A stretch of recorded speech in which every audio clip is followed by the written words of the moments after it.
गांधी जयंती कब मनाते हैं? और गाइस, इसका आंसर हो जाएगा 2 अक्टूबर को गांधी जयंती मनाई जाती है। एक क्वेश्चन आया था कि मिस वर्ल्ड 2022 कौन बनी है? तो ये गाइस बनी है कैरोलिना बिलाविस्का। बिलाविस्का। अगला क्वेश्चन है कि जो गांधी जयंती है ये कब मनाते हैं? गांधी जयंती मनाई जाती है 2 अक्टूबर को। एक क्वेश्चन था मिस वर्ल्ड 2022 कौन बनी है? तो मिस वर्ल्ड 2022 बनी है कैरोलिना बिलाविस्का। कैरोलिना बिलाविस्का। अगला है प्रो कबड्डी लीग चैंपियनशिप 2022 जो है वो किसने जीती है? तो ये जीती है दबंग दिल्ली ने। अगला है विश्व का सबसे बड़ा जो नदी द्वीप है, ब्रह्मपुत्र नदी पर बना हुआ है, उसका नाम क्या है? तो उसका नाम है माजुली नदी द्वीप। अमृता देवी राष्ट्रीय पुरस्कार किस क्षेत्र में दिया जाता है? देखिए, सबसे पहले तो मैं आपको बताना चाहूँगा अमृता देवी राष्ट्रीय पुरस्कार जो दिया जाता है ये दिया जाता है राजस्थान में। और किस चीज़ के लिए दिया जाता है? तो ये दिया जाता है वन्य जीव संरक्षण के लिए।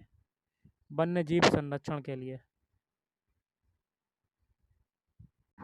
नेक्स्ट क्वेश्चन है 150वीं गांधी जयंती जो है ये कब मनाई गई? तो 150वीं गांधी जयंती मनाई गई 2 अक्टूबर 2019। 150वीं गांधी जयंती मनाई गई 2 अक्टूबर 2019। नेक्स्ट है पहला पेपरलेस विधानसभा का जो प्रस्ताव है ये किस राज्य ने पारित किया है? तो पहला पेपरलेस विधानसभा का जो प्रस्ताव है ये पारित किया है नागालैंड की सरकार ने।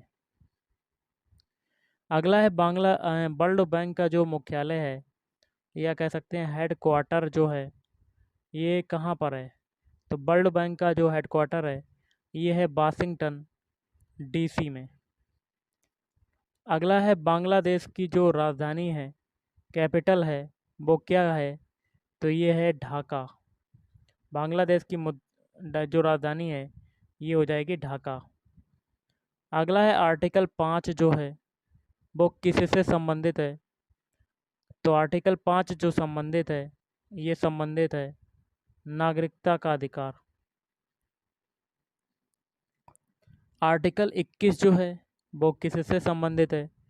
तो आर्टिकल 21 जो संबंधित है आरटीई से संबंधित है, राइट टू एजुकेशन।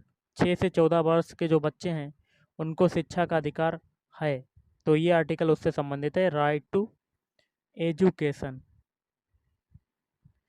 अगला है डीएनए में क्या पाया जाता है? तो डीएनए में केंद्रक पाया जाता है और केंद्रक के साथ माइटोकॉन्ड्रिया भी पाया जाता है।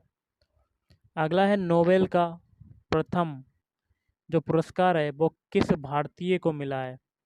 तो ये मिला है, नोबेल का पहला पुरस्कार मिला है रविंद्रनाथ टैगोर को। एक क्वेश्चन था 10 कामा 10 कामा 40 कामा 90 कामा 61 कामा 65, आगे क्या आएगा? तो देखिए ये क्या होगा, 10 के लिए हम लोग क्या कर लेते हैं, 0 1 लिख देते हैं, उल्टा कर देते हैं। और 0 4 के लिए 40 के लिए 0 4 कर देते हैं, मतलब हम लोग जो संख्याएं हैं वो पलट दे रहे हैं। 90 को 0 9 कर देते हैं और 61 को 16 कर देते हैं, 52 को 25। अब ये जो नंबर हमें रिसीव हुए हैं ये हो जाएगा 1 का स्क्वायर, 4 जो हो जाएगा ये 2 का स्क्वायर, 9 जो हो जाएगा 3 का स्क्वायर हो जाएगा, 16 जो हो जाएगा ये 4 का स्क्वायर हो जाएगा, 25 जो है ये 5 का स्क्वायर हो जाएगा। 5 के बाद कौन सी संख्या आती है? 6। तो 6 का स्क्वायर क्या होता है? 36। और 36 को पलट देंगे तो आपका आंसर आ जाएगा 63। ओके गाइस, ये कई क्वेश्चन साइंस से भी आ रहे हैं, जैसे कि एक क्वेश्चन आपका अष्टक नियम से रिलेटेड आया था, अष्टक नियम से संबंधित आपका एक क्वेश्चन आया था। विटामिन से काफ़ी ज़्यादा क्वेश्चन आ रहे हैं, तो हम लोग विटामिन के कुछ क्वेश्चन देख लेते हैं, जैसे कि जो कि आने वाले शिफ्ट के लिए एग्ज़ाम के लिए इम्पोर्टेंट है। तो देखिए विटामिन ए का जो केमिकल नेम होता है वो क्या होता है? ये होता है रेटिनॉल। और इसकी कमी से कौन सा रोग होता है? इसकी कमी से रोग जो होता है वो होता है रतौंधी। अब हम लोग बात करते हैं विटामिन बी। विटामिन बी, तो विटामिन बी का जो केमिकल नेम होता है वो होता है थायमिन। और इसकी कमी से रोग जो होता है वो होता है बेरी बेरी। अगला है विटामिन सी। विटामिन सी, तो विटामिन सी का केमिकल नेम जो होता है वो होता है एस्कॉर्बिक अम्ल, एस्कॉर्बिक एसिड। इसकी कमी से कौन सा रोग होता है? स्कर्वी। अगला आता है विटामिन डी। विटामिन डी की जो केमिकल नेम होता है वो क्या होता है? Calciferol, calciferol.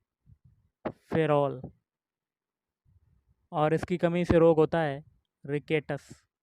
बच्चों में हड्डियां जो होती हैं वो टेढ़ी मेढ़ी हो जाती हैं। अब देखिए विटामिन ई की बारी है। तो विटामिन ई, इसका केमिकल नेम होता है टोकोफेरॉल। और विटामिन के, इसका केमिकल नेम क्या होता है? फिलिक्विनोन, फिलिक्विनोन।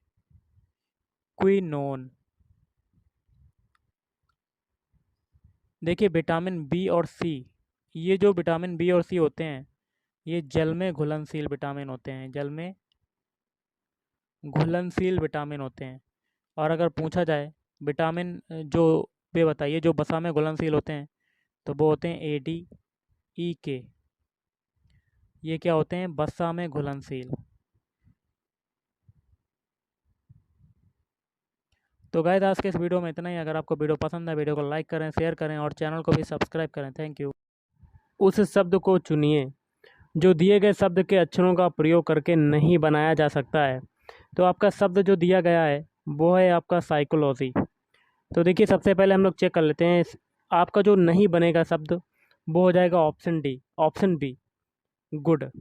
क्योंकि गुड जो शब्द है इसमें आपका डी अल्फ़ाबेट यूज कर रहे हैं और साइकोलॉजी में डी अल्फ़ाबेट कहीं पर भी यूज नहीं हुआ है, इसलिए गुड नहीं बन सकता है। बाकी के तीन जैसे स्कूल, पूल और हॉली, ये तीनों बन सकते हैं। चलिए अगला क्वेश्चन कर लेते हैं।